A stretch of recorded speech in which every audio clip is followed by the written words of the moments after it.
This is a key issue, the relationship with the neighborhood.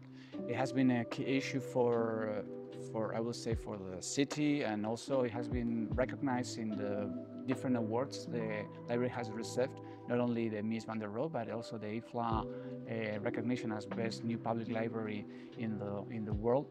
And they all mention this intense relationship with the city. It all starts with working class neighborhood in the outskirts of Barcelona, not in the city center, that they were claiming in the neighborhood. They were protesting on the streets for the lack of investments and public facilities. So they launched this competition in 2015, which we were lucky to win, and this was then translated into public infrastructure that has turned into a reference, a civic reference and a cultural reference in the neighborhood. It's actually now called La Verneda's Guggenheim. It was a nickname some neighbors gave it to the building. And the trajectory of the building has been huge, because the building sits on a plot that was a parking lot behind a police station in the cross of two secondary streets with narrow sidewalks.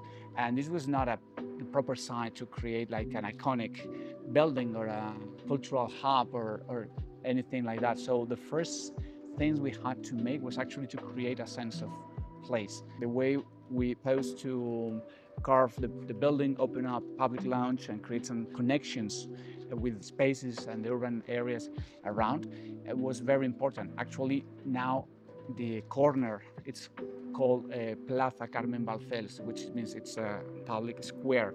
It's a place of meeting and gathering, and one of the secondary streets has been converted into a pedestrian area that connects with the civic building that are around. So all those connections create a new sense of place and you know, an area for gathering and meeting for all the neighbors.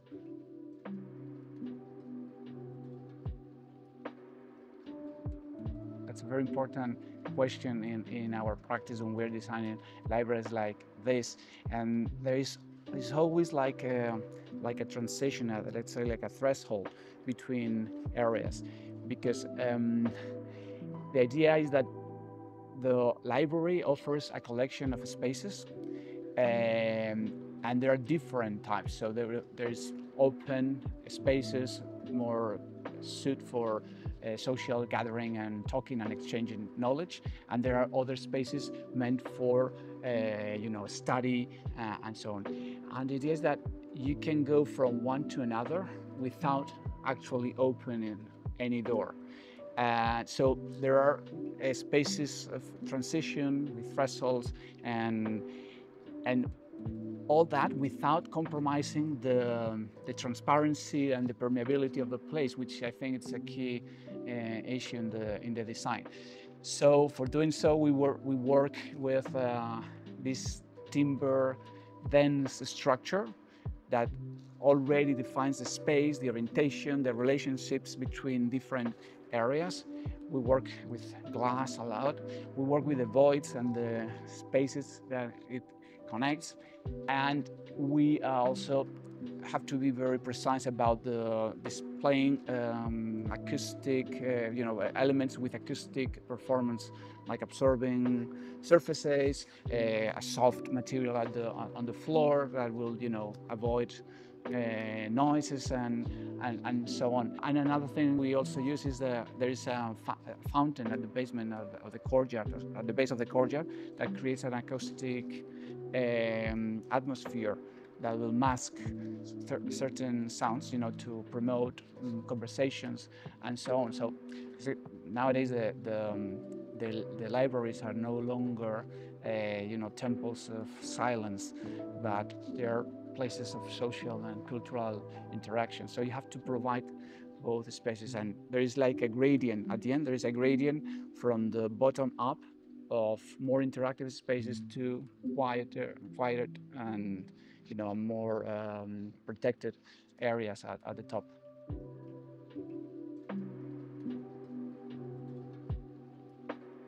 Sadly, I wouldn't say I could use my experience as a kid in libraries, because the libraries we enjoyed in Madrid back in the 80s and 90s were not very good, and still they're not as good as the ones they have in Barcelona.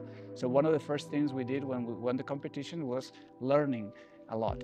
We visited every major or important library in Barcelona. We visited a lot also the Nordic libraries, because we had an experience doing the competition for the Helsinki Central Library. We were selected as finalists, and so we had a tour there that was very important for us. And at the end, we tried to combine all those references to provide what libraries can become today, because they're not, as you said, they're not anymore those temples of silencer. They're not containers to preserve knowledge. Knowledge is now everywhere. It's virtually and it's online. So it all focuses on experience. What architecture can provide, what the sort of value the physical space adds to the users, that makes the trip to the library worth. And that was our focus from the very beginning, trying to put everything in relationship to intensify the experience of the space. So the access and exchange of knowledge, which actually the function of the library, becomes something else. Not only that, something that you will do online, but you will go to a library because you will be there better than with your laptop at home.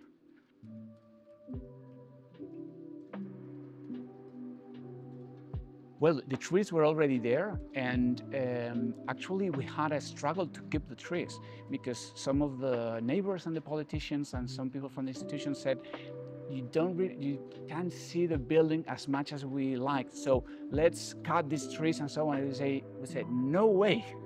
These trees are key, not only of the space around, of the urban space, but internally, the way all these areas inside the library enjoy the landscape created by these trees, the canopy of trees.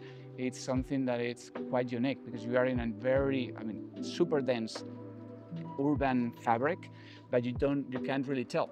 And you are behind a police station. That means that there is a sort of frontal relationship, which is kind of outward with a police station. But the building, what it does, all the buildings that it rotates, it flips the direction of the space towards the trees. And it happens it's something you can tell when you're inside. You no longer see this police station, and you can only see the trees around, and there's light coming everywhere. And that's part of the, of the intensity of the experience.